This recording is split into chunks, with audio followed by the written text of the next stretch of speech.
All right. Well, welcome back to another episode of the podcast. I have Jessie Eccles again for another transit episode, and I'm so excited to dive into this one. As I was like looking through and just like planning all this, the energy this month, like I know like March was like super intense and like we felt it, but this feels like super potent too. So I'm really excited to like dive into this as well because it's really exciting energy. Yeah, and I was thinking about it because March was like the shift, right? It's when Saturn and Mm. Pluto change, but Saturn and Pluto are still in those signs, and like it's kind of this underlying theme still of April while all these other shifts are happening too. Yeah, and it feels like you said, like the shift, and then this is like sort of calling us like move, like do something with it. So Absolutely. yeah. So I don't know where you want to start. If you want to just go, I'll let you guide as far as like, like the astrology stuff, and then we'll weave in the human design. And yeah, I've got like tons of notes. So Cool. Yeah. Well, I mean, the biggest thing in April is that we have an eclipse, right? And Mhm. that's I think one of the reasons it feels like, okay, now we want to do something. It's also Aries season, which is the first of the zodiac. It's the astrological new year that we're coming off of. And so it is this really like initiative energy, and like kind of Mhm. ready to take charge and move forward. But we also have Mercury retrograde. We got some Taurus energy, which is like slowing stuff down. And with the eclipse, it's in Aries, but then we have an eclipse on the Taurus Scorpio axis the next month. And so we have this kind of like, which has honestly been like all of 2023 already, is like this push pull. So yeah, we're moving forward. It's like one step forward, two steps back is what it kind of feels like. Mhm. But yeah, we have the eclipse kind of at the end of the month. So I don't know, maybe my brain works like chronologically. So first, like the first thing that happens in April is Mercury moves into Taurus. Yeah. And that is like cool and exciting. In that Mercury also will station retrograde in Taurus, which is kind of like a big event later in the month. But Mercury moves signs once a month. So that in and of itself isn't that wild. But Mercury is the planet of communication. And so moving into Taurus, which is much slower than Aries, it does ask us to slow down. I think it does make us like less prone to overthinking. But also like the way the zodiac works is like Aries being the first, like that's initiative. It's where we come up with ideas. And then Taurus is the builder. So we can actually like build on that and get shit done. But it's Mhm. just slower. It's not that like wham bam energy. It's that like, oh, which part of my Aries Mercury kind of thoughts do I actually want to act on now? And that's really helpful, I think, moving forward into eclipse season, because I think then stuff's just gonna shake up again anyways. Yeah. When I see like Taurus as being like a really powerful manifester too. And I don't know if it is that grounding, slow energy that just allows it to really like get the things that it wants. I have Mercury and Taurus natally in my chart. And Okay. so, yeah, as I was like sort of digging into this a little bit, I was like, okay, cool. Like it makes so much sense. It is that like slow to communicate. Like I have a lot of fire in my chart. So, like the way I speak, I'm like, da da, right? But it's like, but I do like to observe and take in. And the way I learn is a little bit different. Like it takes a little bit more time to actually retain the information, right? Like I'll have to read things a few times, or like it's sort of like a slower process, or I'll hear something and be like, oh, I know that information, but I cannot tell you where I learned it from, right? It's like my mind is just picking up certain things. Yeah. So, That's so interesting that your natal Mercury's in Taurus, because so Taurus is also the five senses. I'm like, what's your mm, strongest sense in human design? Or what's your well, mine's cognition? feeling. And it's interesting because that's where like I'm Okay. doing like a psychic course, and feeling is like that is, Wow. like when you look back at like you hear people who are like, oh, I saw spirits and I saw ghosts since I was 3. And I never really visually saw stuff like that. But like when I think about how intensely I feel in my body, like that is my superpower. Okay. Yeah. Okay. That's so cool. But Yeah. yeah, so like with Mercury and Taurus though, you're also like you're feeling it because I feel like it's just coming through all five of your senses. Yes. hmm Well, and even like when I think about food, I'm just so like, I love it. Like I will go to like a fancy restaurant just to like see how they plate it, how intentional they are with the stuff. And I'm like sitting there, I'm like, oh my gosh, this is amazing. Everybody's like, okay, cool. No, don't you see it? But yeah, definitely like the senses are a huge thing. Well, and a lot of this energy, again, like with the Taurus energy, and we'll get to it with like the eclipse and stuff like that. But so Mercury moves through gates quite quickly in human design. Like it goes through like one, it like moves like 2 or 3 times a week. But we're starting with Mercury and Taurus in gate 3, and there's a lot of energy that moves through gate 3 this month in general in Aries season. And so gate 3 is difficulty in the beginning, right? It's like the idea that everything is change, but so often we resist it, right? Like we put our feet down, like sort of like Taurus, like, no, I'm not a fixed Super energy. stubborn. Yeah, but it's like when we can open ourselves to allow ourselves to the change, then it's like, then it's mutation, it's transformation, it's alchemization. Like it's this beautiful energy, but the shadow of that can be like chaotic, right? It's chaos because we are fearing the change so much that we're holding on to like what doesn't work anymore, but we need to like move forward. And it's like the only thing in life that's guaranteed is change.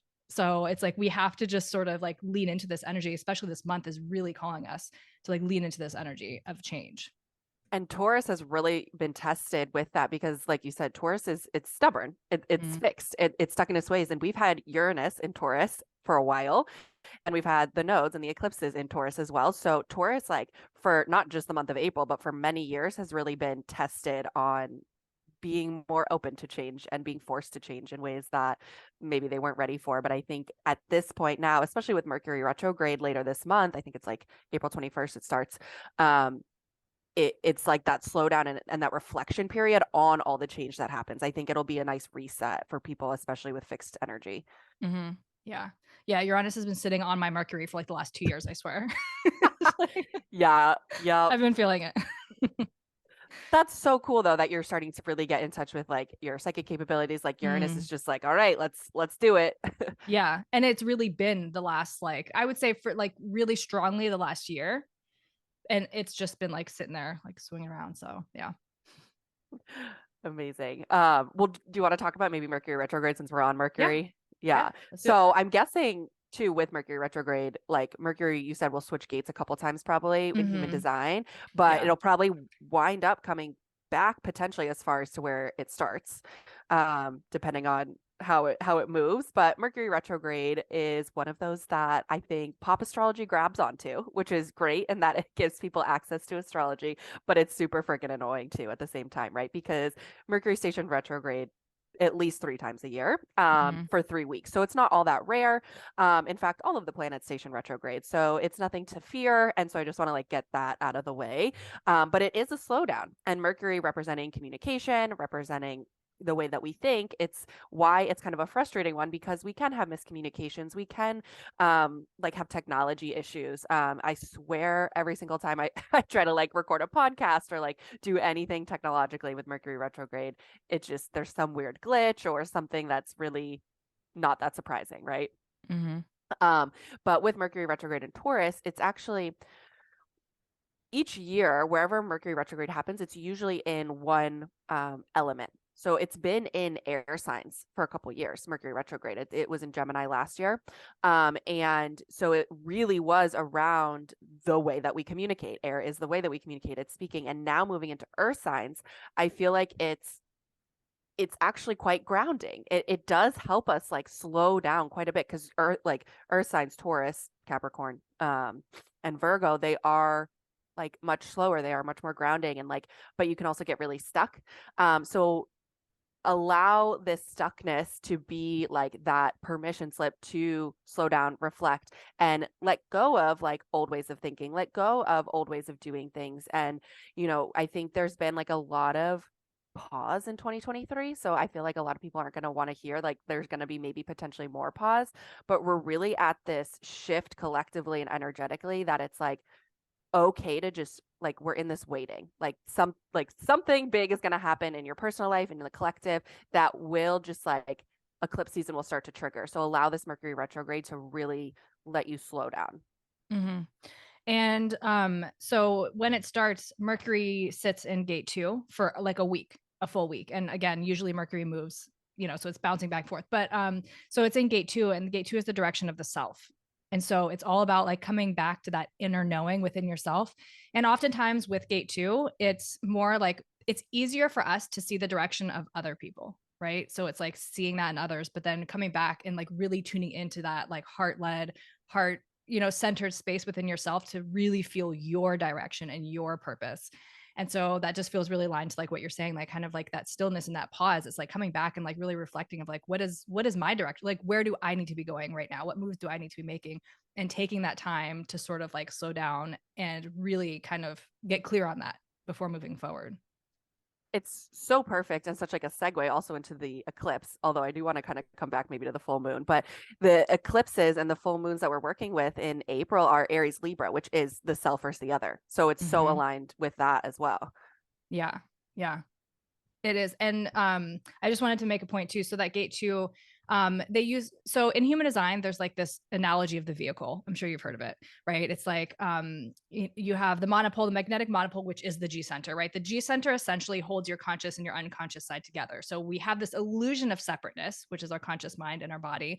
And then the monopole like creates what you see, right? So you can break down your design between your body and your mind. So like, for example, for mine, my body is a reflector and my mind is a manifestor. Am I a reflector or am I a manifestor? No, I'm an MG because the monopole holds it together. So the monopole, they say, is like the driver. The conscious side, which is your mind, is your passenger. The body is your vehicle. So it's like you have to like maintain the vehicle, right? The passenger always wants to tell the driver what to do, and when you're driving, that's so annoying, right? So just look out the window, just enjoy the ride. But gate two is the key, right? The gate two is what's going to turn the vehicle on. Everything else needs to be running as well in order to get you where you're going, but you can't start the car without this gate two. So I just kind of wanted to pop that on. That was Oh, I just like love a little that. note I that I love had in that. there. Yeah. So it I is really really, love that. really potent energy. Amazing. I Yeah. love that. And that's where Mercury is going to be. Yes. Okay. Yeah. And Okay. Mercury stays in that energy for a longer period of time than it, because like I said, it usually moves like 2 or 3 times during the week. So it's going to be in this energy for a full week. So we'll probably be Amazing. feeling that. Yeah. Yeah, and like so Mercury when it stations retrograde, there's always this shadow period. So that's why it stays somewhere for so long. Like it stays in a particular degree astrologically as well Mhm. for longer than usual because it kind of has this like weird, I don't know the like astronomy behind it, but this weird like slow down period. Yeah. And then it moves backwards, right? So it's like, hmm it's, yeah. Or it appears to be moving backwards from Earth, Yeah. right? It's like Yeah. a perspective thing. hmm Like it doesn't actually change. Kind of Yeah. like, I don't know, speaking of cars, but like when the car next to you is moving and you think you're moving backwards, Yeah. but you're Yeah. not That actually makes sense. moving. It's like Uh-huh. that. Yeah. Yeah. Yeah. I love that. Yeah. But yeah, and then so on April 6th, I guess April Okay. 5th or 6th, depending on where you are in the world, because I think it's at, I don't always look at exact times of like when new and full moons are, but I think it's like 12:30, like right after midnight Eastern time in the US. So hmm that's why it's either like the 5th or the 6th. I think it's like 11:30 Oh p.m. yeah. I have Central on the 11:34 5th. Central. Yeah. hmm Okay, yep. Yeah. Yep. So it's either the 5th or the 6th. Like it's that evening in the US that there is a full moon in Libra, which, when we talk about new moons and full moons, they always kind of happen like in cycles. So we had the new moon in Aries and then the full moon in Libra. And then normally we switch to a new moon in Taurus and then a full moon in Scorpio. But we get 2 new moons in Aries this go around. And this Libra full moon is smack dab in the middle of the first new moon of the astrological new year and the first eclipse. So all full moons are, this time of culmination, this time of release, and that's beautiful in itself. But it's also smack dab in the middle of these two like really potent new moons, which I think is just interesting. So I feel like not that it's like one last chance, but it is this real big chance of release of culmination before we head into eclipse season. And eclipse season gets quite chaotic. And so I don't know what your thought process is of this, but a lot of astrologers or people who work with like new moons and full moons will say not to manifest during eclipse season because it's just so chaotic. So you will see on the interwebs, like it's your last chance to like manifest and Mhm. do all of this because eclipse season is the next lunar cycle that we're going to be moving in. So take that with what you will, but you can, charge your crystals, do all of that stuff. Because again, a lot of people that work with energy will recommend not doing that during eclipses just because it's so chaotic. But yeah, so the sun will be in Aries opposite the moon on April 5th, 6th at 16 degrees. So kind of smack dab in the middle. It's the first full moon of the zodiac year of the astrological year. And Aries is the self and Libra is the other. And so what better complement to that gate two as well. And it's really like it's a good time to examine your relationship dynamics. And it can be romantic relationships, but all relational dynamics, like any one-to-one relationship dynamic is good to kind of examine during this time. And there's this like Aries, right? Aries is the fighter, it's the warrior. And Libra is where we compromise, where we want balance and harmony. And so there's this real balance in trying to kind of like discern, figure out, reflect on where it's worth fighting and where we want to compromise. And it's always a balance. Like, there are things you should fight for and not compromise, and vice versa. There are things you may need to compromise on that it's not that it's not worth fighting for. It's just that it makes more sense in this dynamic to really examine where to compromise. Yeah. And I feel it's like perfect timing just for as we're moving into Aries season, as things are like kind of, calling us to create and initiate and all these things, like really reflecting your relationships around you, like what's no longer serving you, what you sort of need to release and let go. Because I don't know, I personally have been feeling called like big time to that, is really like reflecting about like, they say the you are the 5 people that you surround yourself with, right? And so it's like, as we're like trying to like move and progress and grow, it's like really assessing what's around you. And in human design, the gate, so the full moon is going to be in gate 48, which comes out of the spleen. The spleen is fear, survival, health, all the things. The shadow of the spleen is that it's hard to let go of things that no longer serve it. You have a completely open spleen. So completely open. Yeah. But this gate 48 is the gate of depth. And so when you think, it's like the well, right? So you think about the well, and people will come to sort of like take water from your well, but a lot of times it's like a matter of protecting that. Like, who are you actually going to give that water to? And this feels very like, I mean, obviously it can be like codependent and not letting go of things and letting people in that shouldn't be there, right? So it's like really reflecting of like, are you guarding it too heavily? Are you just letting everybody come in and deplete your water? Like, what are you giving up to people? And really assessing that and coming back and just being like, okay, this is where I'm going to give my depth. This is where I'm going to give myself to. It's such Libra energy, right? Because that's the balancing scales too, right? It's like you're either giving too much or too little, or taking too much or too little, and it's all about balance. Mm-hmm. Yeah. Yeah. So, all right. What is next? What do you want to go to next? Venus Venus entering Gemini. Yeah, Venus enters Gemini. Mm-hmm. And similar to Mercury, Venus changes signs quite a bit. And I'm sure in human design, it changes gates fairly often as well. It's, it's a personal planet. It's fairly close to Earth, so it moves pretty quickly. And about once a month, but a little bit more than Mercury. And Venus enters Gemini on April 11th. And Venus is actually, I think, not only a couple days ago, we had some kind of chaotic Venus energy with Venus conjunct Uranus in Taurus. But Venus represents our values, what we love, how we want to feel loved. It's, on a deeper level, also like self-worth and how we feel worthy and what we like, where we spend our time and money and all of that kind of stuff. And so moving into Gemini, Gemini is the social butterfly. It is ruled by Mercury. It's very communicative, very social, very intellectual in their head. And so with Venus moving into Gemini, it's very playful, right? Like there's a lot of like real nice, like, if you want to be social, so talking about relational themes with these full moons, if you want to be social, there's a lot of support in that. There's a lot of like lightheartedness, but not as much like depth. And so like on a really like surface level, it's like, okay, yeah, great time to date, kind of meet new people and kind of like have that kind of flirty, spontaneous energy. But yeah, there's also this real desire for like that mental simulation and that communication. And so it is, I think, a good time within your relationship to have conversations. And Gemini, it's not like super deep, but with the eclipse, we'll talk about this. There is a Pluto aspect. So there is that opportunity to really go deep. But even just like basic stuff, kind of surface level stuff, it's a really good time to talk in relationship dynamics about that. Mm-hmm. Yeah, I think I like this month so much because so much is like in my natal aspects. Like I have Venus and Gemini as well. Really? Yeah. Wait, what's your sun sign? I know this. Taurus. Okay, it is. Yeah. Okay. Yeah. But like I relate, like I value laughter in relationships. Like we have to be able to like have fun, but also if we can't have conversation, like I can't. Like you can be like super attractive, but if we can't have like mental stimulation, like I can't do it. Absolutely. Yeah. So it absolutely. makes a lot of sense. Yeah. And so Venus moves on the 12th, it moves into gate 20, which is the gate of the now, right? So it's all about being present in the moment. And when you are here, like when you're in this moment, you have better ability to impact those around you. So it's really calling for us to like sort of center in. And also I feel like when you think about art, right, like Venus rules art and creativity and things like that, it's like when you are in that moment and when you are channeling, right, and when you're present is when like the art is really going to flow out of you. So I feel like that really aligns. Beautiful. Mm-hmm. Yeah, I like that one. It's like it's very light energy. Yeah. And you said so it trines Pluto. Yeah. And I think that I think I read that hasn't happened, right, in a long time. Am I thinking about for Venus? Well, so am I thinking about a different I might be thinking about a different aspect.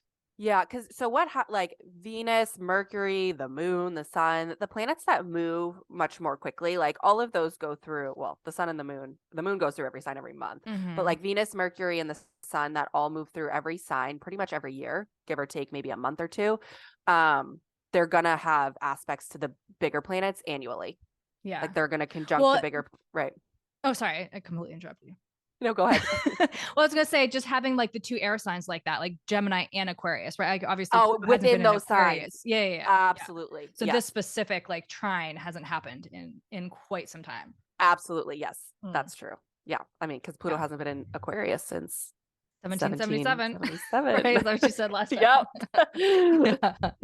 It's been a while. And I did like I after like a conversation, I'm terrible with history. Like I just don't retain information that well. History was never, I mean, European history was interesting, but anyway, that's a side note. So I did go Google 1777. I was like, oh yeah, that's pretty big in US history. Yeah, it's so funny. I had a not to go off too much of a tangent here, but in the collective we had a call recently about Pluto and Aquarius, and there's I actually kind of hope she's listening to this, but there's a girl in there who's like young 20s, and Mm, not that many people like early 20s are like really deep into this. yeah. And it's funny because I'm not that good at history either, but we were talking about like 1777, and we were also talking about the last time Saturn was in Pisces, which was there was a lot or the last time and also the time before that, there was a lot of stuff going on as well. And she starts Googling it and reading it off. And she goes, oh, she's like, oh, whoa. Did you know? There's people in it that are like in their 50s, 60s, and they're like, okay. Yeah. Yeah, a lot Oh, went that's funny.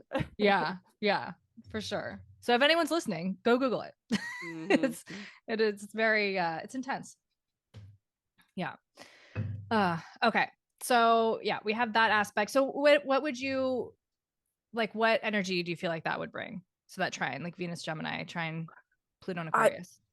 so Trine, it's harmonious. It's beautiful energy. And you know, with Pluto, it does so kind of what I was saying with Gemini is that surface level, right? It's that real, like they're real good at small talk, and that's not a bad thing. It's just like you can kind of chat with anyone, and that's great. But with Pluto aspecting that, it does let us get into those deeper conversations. And like Pluto is depth, it's the underworld, and you can have those real like within relationship dynamics. Venus represents relationships. We have this Aries Libra axis going on right now with the full moon and then the eclipse. So I think it allows, yeah, for those deeper conversations. Mm-hmm. Cool. All right. Where do you want to move now? The eclipse. Do you want to do it? So it's the big event Yeah.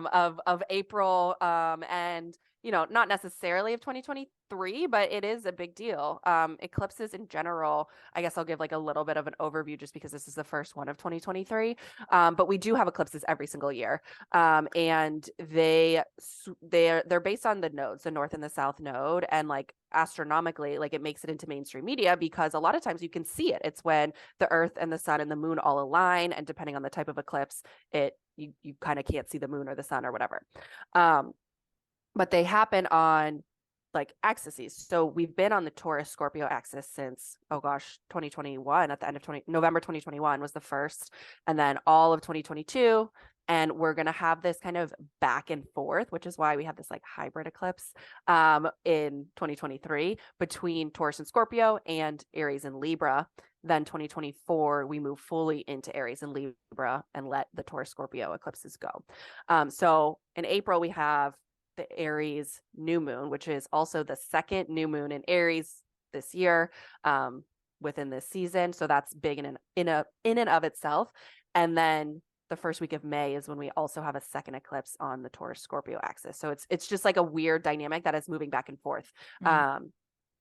So in Aries, new moon, super initiative energy. It's like, right, we had the Aries new moon last month, which is the first of the zodiac. And everything about it was this like starting fresh energy, this starting new, this new beginnings. And I just feel like this year, because we have two new moon in Aries, it's like the universe extra making sure we're starting over. It's the same time Pluto moves into Aquarius. It's the same time Saturn moved into Pisces. Like there's all these massive collective shifts that it's like, you know, we're not going to just like wham bam on April 20th have this new beginning, but it's like reiterating what we already wanted to initiate and begin on the first new moon in March. So that's part of it. But because it's eclipse energy, it's chaotic.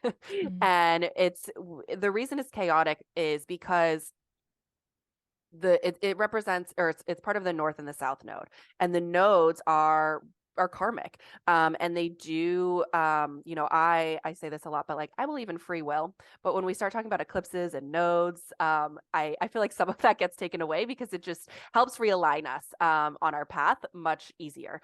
But that can also mean that if you are kind of, either not aligned or you're, not sure where you're supposed to take action, the eclipses really come in and kind of like kick you in the right direction, which can feel hard if you are holding on to something, right, that you're not ready to let go, or you are, in this kind of like cycle of something that you're not supposed to be in. But eclipses really help get you out of that. So I feel like the first new moon in Aries back in March was like, okay, I know I want a new beginning, and I'm going to kind of like start moving towards that.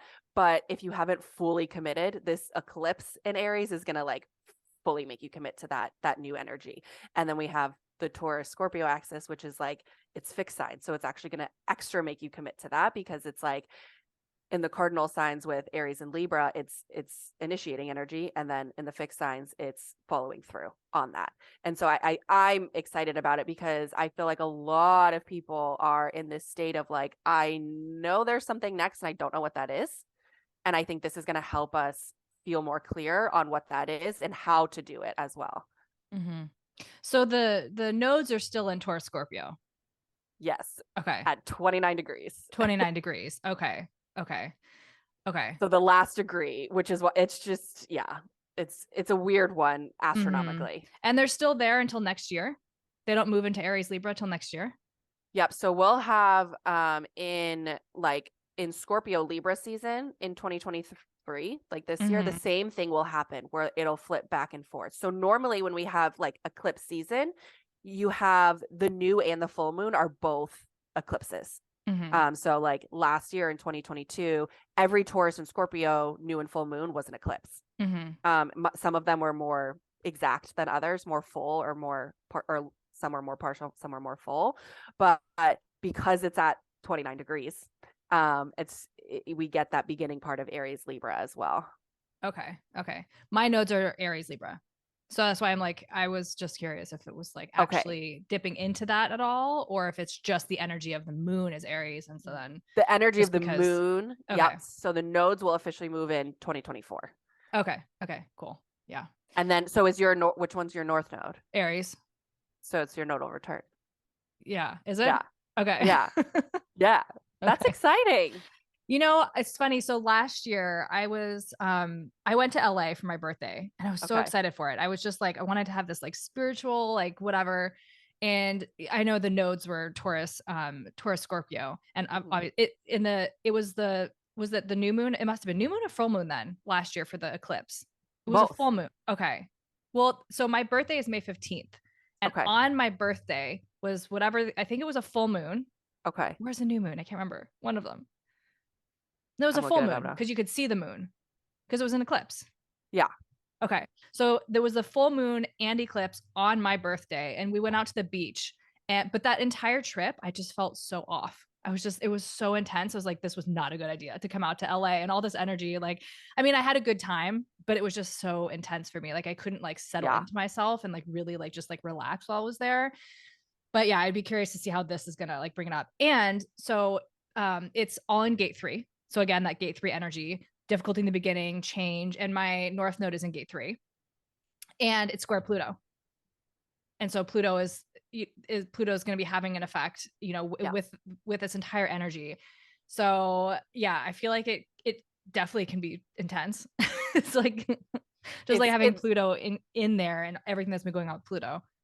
Yeah, Pluto's still part of this story, and that was like kind of the next thing I wanted to talk about for sure, because it's part of like, Pluto moved into Aquarius last month, and that's what we talked about last month, but it's staying in Aquarius till June, but also there's so many aspects through this month, next month, continuing on, where Pluto is just so much part of the story. Like transformation continues to be part of the story, going deep, understanding yourself, and like it's an eclipse in Aries, but also it's the north node that's in Aries and the south node that's in Libra.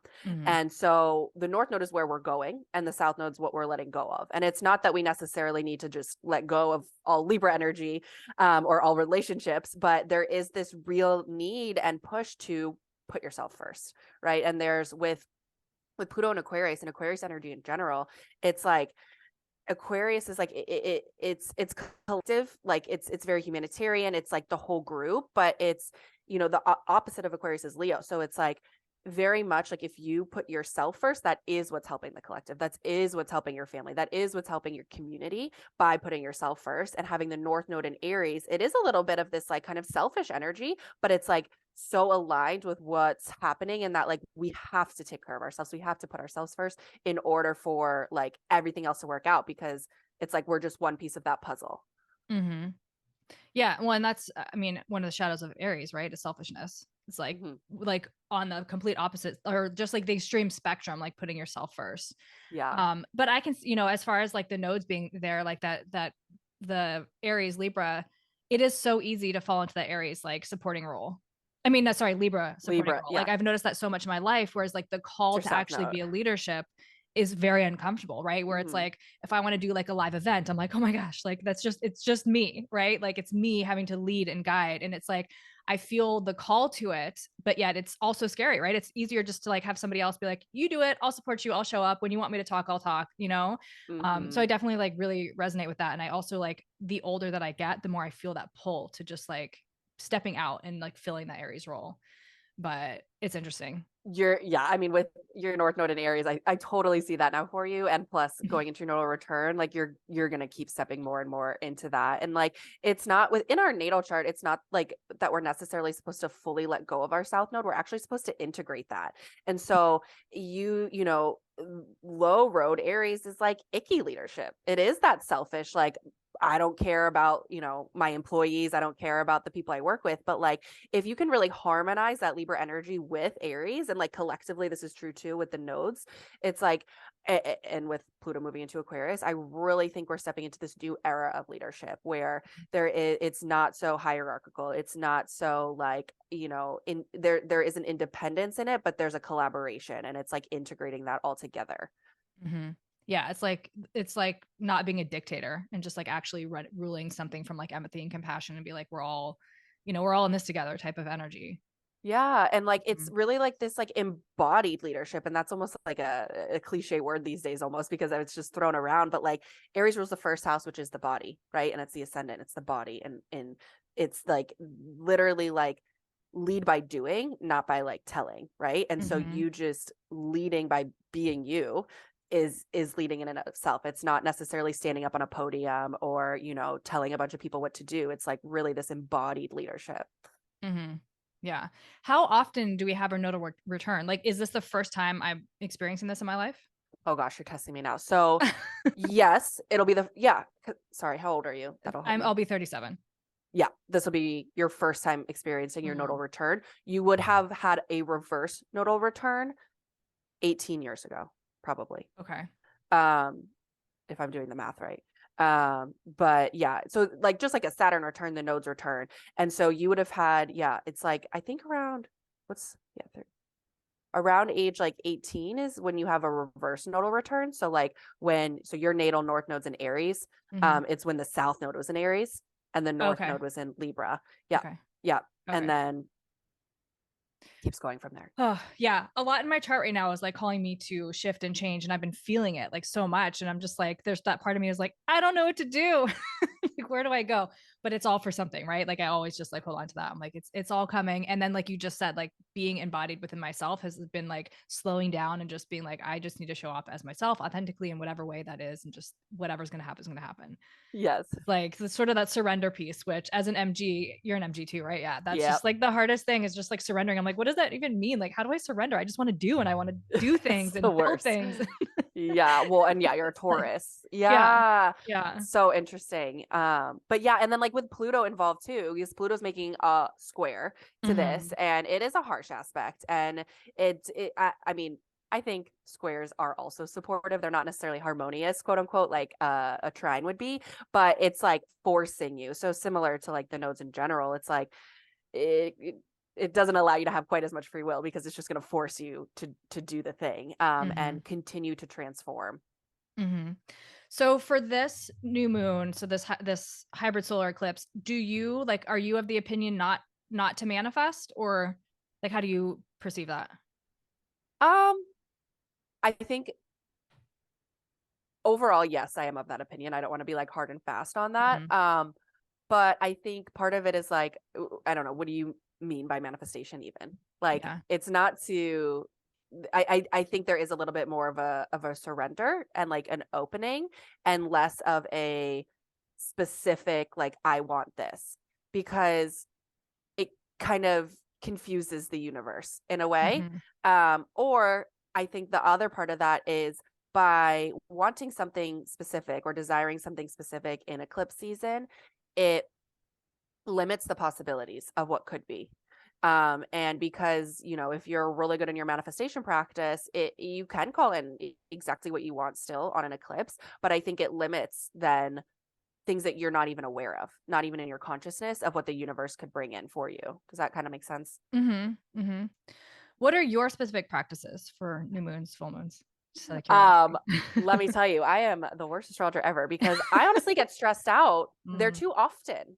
And so I am, it is one of the places I surrender more. Like I work with the bigger transits much more than new and full moons. Like I, you know, in my community I chat about new and full moons, but I don't stress about them so much basically mhm, because I used to work with like moon cycles, like every 2 days the moon shifted, like okay, when it's in Taurus I must ground, when it's in Gemini I must do something social, but then if I like wanted to stay home and the moon was in Gemini I was like what am I like, you know, it was stressful for me to kind of like keep up with lunar transits in that way.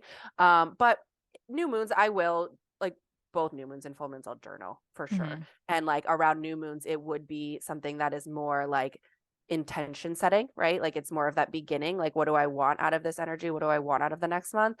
And full moons is more of a time of release for me, like where I would, you know, kind of let go of things. And I have done different practices where on certain full moons, like if I feel called, like get a little bit more witchy and might like burn something or, you know, like I did like a whole, like family full moon circle where, you know, we did like light a fire and like actually like burn our, you know, what we needed to release. So I will do things like that, but also I try not to stress about it like too much because I get really wrapped. I went through a phase where I got really wrapped up in transits in general, and I just like had to like let go of them mm, completely for a while. mhm, And I'm just kind of now getting back into being more intentional around new and full moons. But eclipses, I'm like extra aware of. And I really do think whether it's a new or a full moon eclipse, there is just this amount of like surrendering and like openness and like just allowing change to come in and not getting like stressed about that change.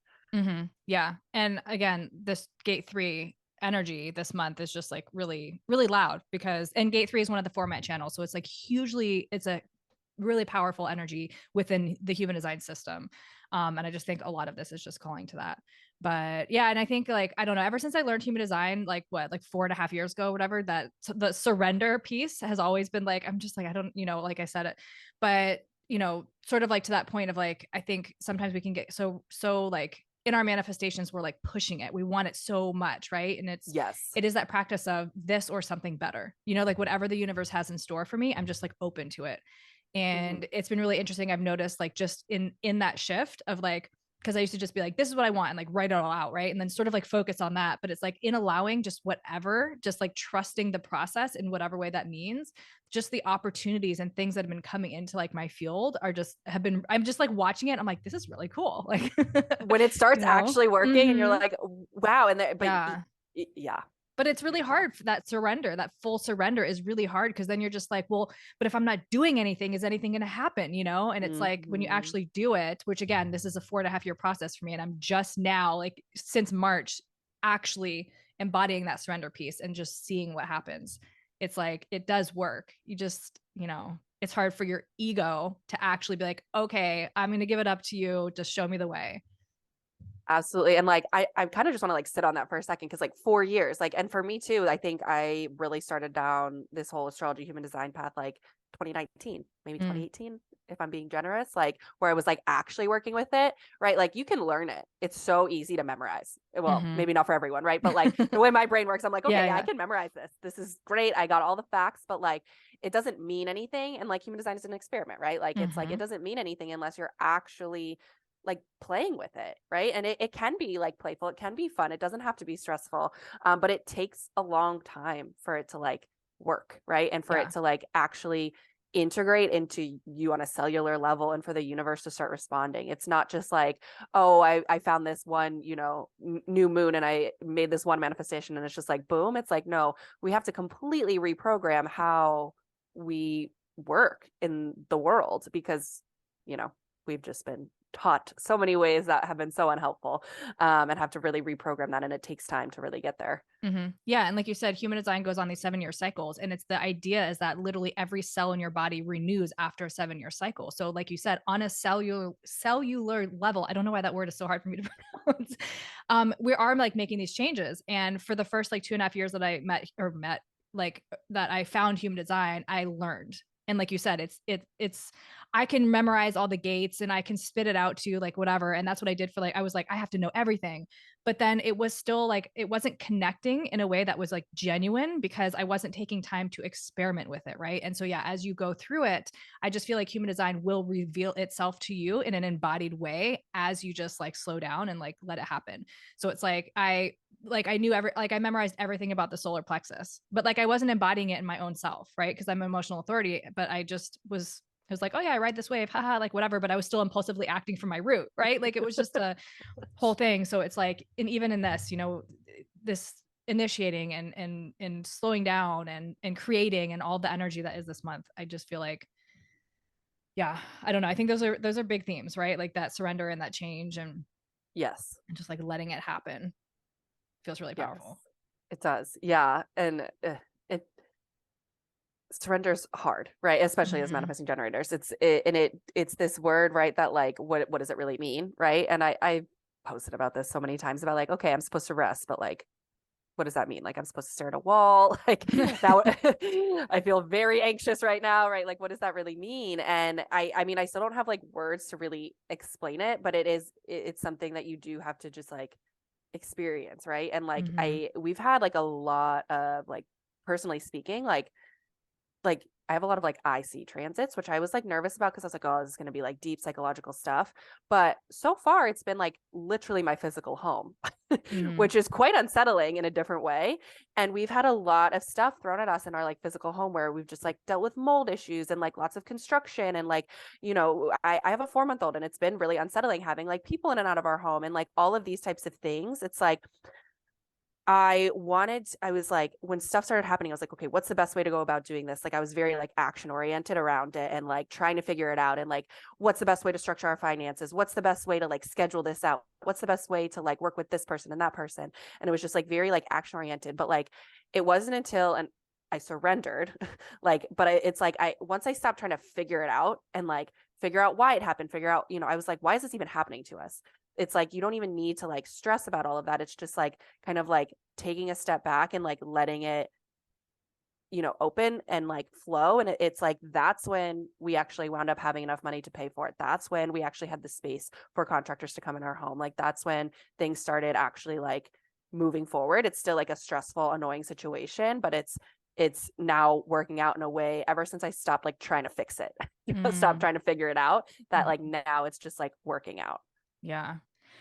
When you were talking about stillness, and like, what does that mean? What does that look like? Because I also like last week or the week before, just like felt this really big call to just like, just still like just allowing myself to just like simplify things. But I was listening randomly. I don't even know what the podcast was. It was just, it popped on in my car while I was driving yesterday, but I know it was Gabor Mate. I think that's how you pronounce his last name, and like someone else, but I don't know the whole premise of it. They were talking about like spirituality and emotions and stuff like that. But he gave this example, like he was asking this guy, he's like, what is stillness? What is the purpose of stillness? Like, why should we come into it? And he gave this example of Joan of Arc, who was just this young girl, right, who heard voices and went to the king and told the king and da. And he was like, well, I'm the king. Like, I should be hearing voices. Like, why are you, this young child, like hearing the voices and not me? And she was like, the response was like, well, like when you go out in nature, are you actually going to sit there? When you hear the church bells ring, are you just crossing yourself, or are you actually listening to what's happening after the bell rings? It's like, are you coming to that space? Are you opening yourself to actually hear what's being said to you, right? Because it's like everybody can hear it, but we don't take the time, that stillness, that walking out in nature, like, oh, I see like the breeze. Are you actually stopping yourself and just taking it in and seeing what comes? And I thought that was so beautiful, and just like I don't know, it's just sort of like had this reframe in my mind of like what stillness actually is. It's like it's being in the present, right? Like we have that like gate 20, you know what I mean? Like being in the present, and then just like allowing like whatever is going to manifest and come to you to actually come to you, instead of just like rushing on to the next thing. I think we think that we have to be busy and we have to be doing things in order to like make things happen. But it's like that change, that stillness, it's all like combined, right? And that surrender, it's just like allowing it to actually happen, Like not forcing it. spaciousness. Yes. Yes. And I think, yeah, when I first like decided to take a step back of just like, I like canceled apart from this, like there were certain like interviews, or podcast episodes that I wanted to keep, but I cleared my schedule of like everything for Aries season, because I was like, I just feeling called to just be like present and just like be here and do the things that actually excite me, instead of like getting wrapped up in the back end stuff or the other stuff that I'm like, that just drains my energy. So yeah. Yeah, that feels so aligned with this eclipse in general, because it's like the new things can't come in, whether it's you need to hear something or you need to create something or whatever it is, but it can't come in if you're taking up all that space, Mm-hmm. right? Like there's just Mm-hmm. no room. Yeah. Well, and that's where the full moon's supporting us too, right? Is Mm-hmm. like releasing what, like really assessing and releasing what's not working, and then moving from that space. Yeah, and that's what's creating the space for the new moon to come in. Mm-hmm. Yeah. Beautiful. Uh, that's it's exciting energy. Was there anything else that we didn't touch on that you wanted to talk about for Aries season or for April? No, no. Cool. Okay. Well, thank you so much. This was so good. I'm excited for everybody to listen to this week, because it will come out.